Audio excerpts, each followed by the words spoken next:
Hello friends, welcome in smart biology classes. My self Swarnkant Tripathi और आप देख रहे हैं स्मार्ट बायोलॉजी क्लासेस। इसमें कि हमने पिछले टॉपिक में इकोसिस्टम की बात की थी, इकोसिस्टम के बायोटिक और अबायोटिक कंपोनेंट बताए थे। उसी में एक आगे की श्रृंखला में आता है एक फूड चेन। इकोसिस्टम से जुड़ा टॉपिक है और इकोसिस्टम इसी पे बेस है। फूड चेन क्या होता है? जैसा कि फूड चेन की हिंदी आप देख ही रहे हैं, फूड चेन की हिंदी खाद्य श्रृंखला होता है। तो खाद्य श्रृंखला है क्या ये? दरअसल खाद्य श्रृंखला, ये जो लिखा हुआ है, ये खाद्य श्रृंखला क्या होता है? जैसे आप घास खाते हैं, घास का मतलब ये है जो भी हम सब्जी वब्जी खाते हैं, सोया हो गया, धनिया हो गया, ये सारी घास ही तो हैं।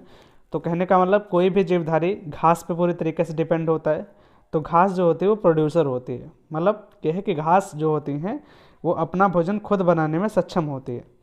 तो घास जो होते हैं वो फोटोसिंथेसिस करके, प्रकाश संश्लेषण करके, या जितने भी पेड़ पौधे होते हैं ये सारे फोटोसिंथेसिस कर लेते हैं, प्रकाश संश्लेषण के द्वारा अपना भोजन खुद बना लेते हैं।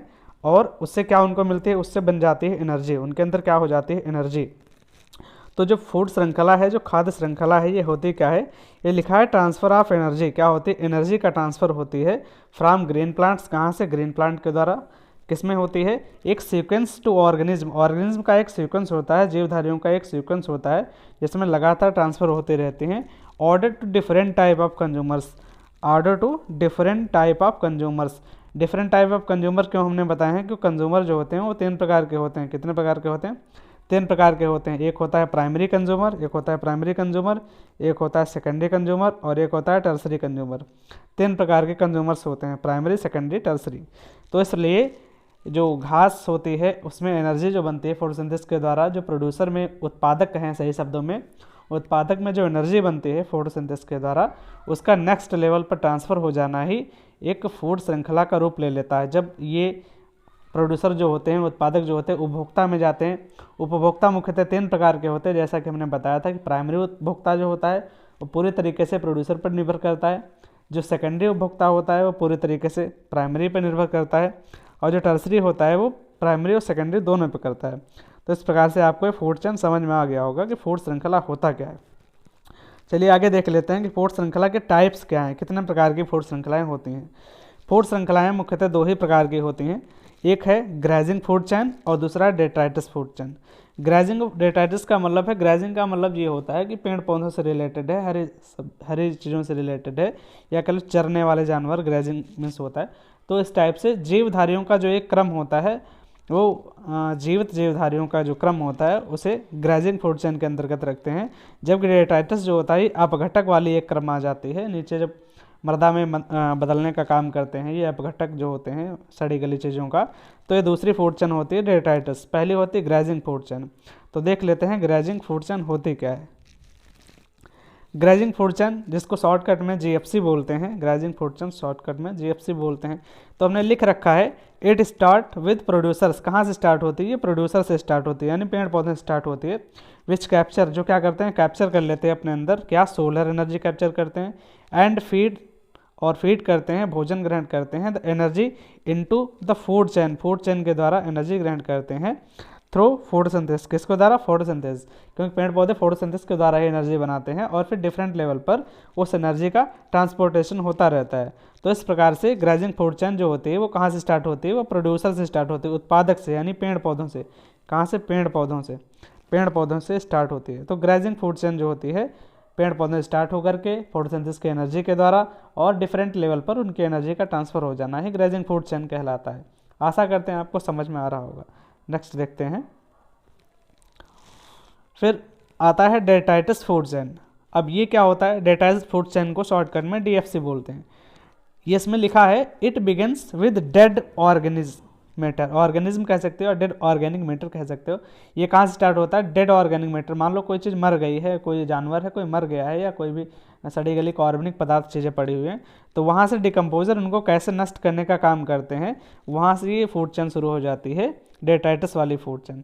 तो आशा करते हैं आप समझ पा रहे होंगे कि डेट्राइटिस फूड चेन होता क्या है। डेट्राइटिस फूड चेन में क्या होता है? हेटेरोट्रॉपिक ऑर्गेनिज्म होते हैं मेनली, जैसे कि फंजाई हो सकता है, फंजाई में कवक, और बैक्टीरिया हो सकते हैं, जीवाणु हो सकते हैं।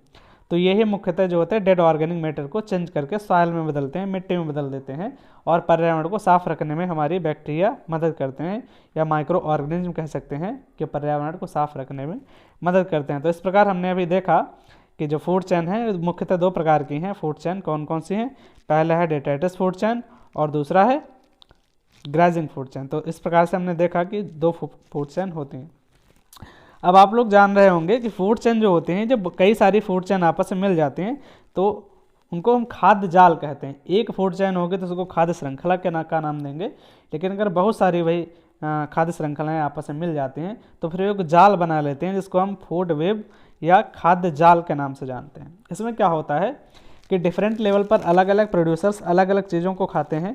प्रोड्यूसर्स को खाया जाता है अलग अलग जीवों के द्वारा, फिर उन सभी अलग अलग जीवों को एक स्पेशल जीव खाता है और कुल मिलाकर के बात यह है कि सारी श्रृंखलाएं मिलकर के एक लास्ट एंड पर ख़त्म हो जाती हैं।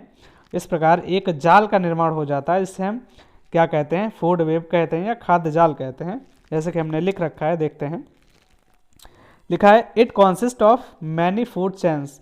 ये क्या होते हैं? बहुत सारी फूड चेन का कॉन्सिस्ट होता है, बहुत सारी फूड चेन आपस में मिली हुई होती हैं।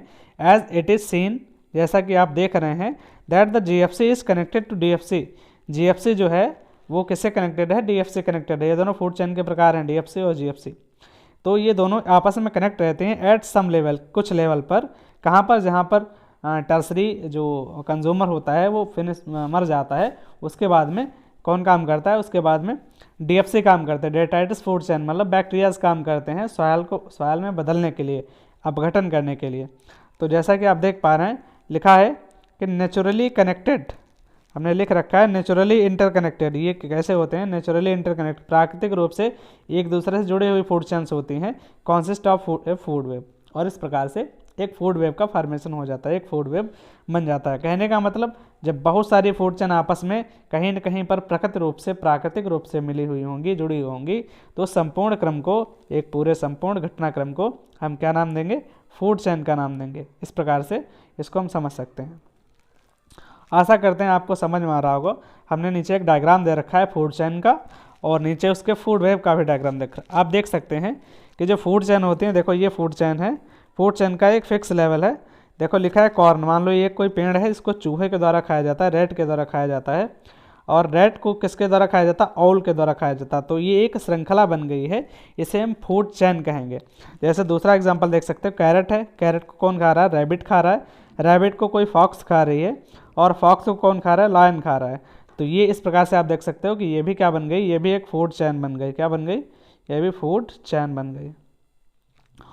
ऐसे ही आगे आप देख सकते हो, घास है। ये घास को कौन खा रहा है? ग्रॉस हॉपर खा रहा है। ग्रॉस हॉपर को मेढक खा रहा है, मेढक को कोई सांप खा रहा है, और सांप को कोई बाज खा रहा है। तो इस प्रकार से हम देख पा रहे हैं कि एक दूसरे पर ही पूरा पर्यावरण डिपेंड है।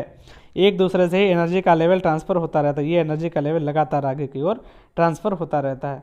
तो इस प्रकार से ये श्रृंखलाएँ कौन सी श्रृंखलाएँ कही जाएंगी? ये श्रृंखलाएँ खाद्य श्रृंखलाएँ कही जाएंगी।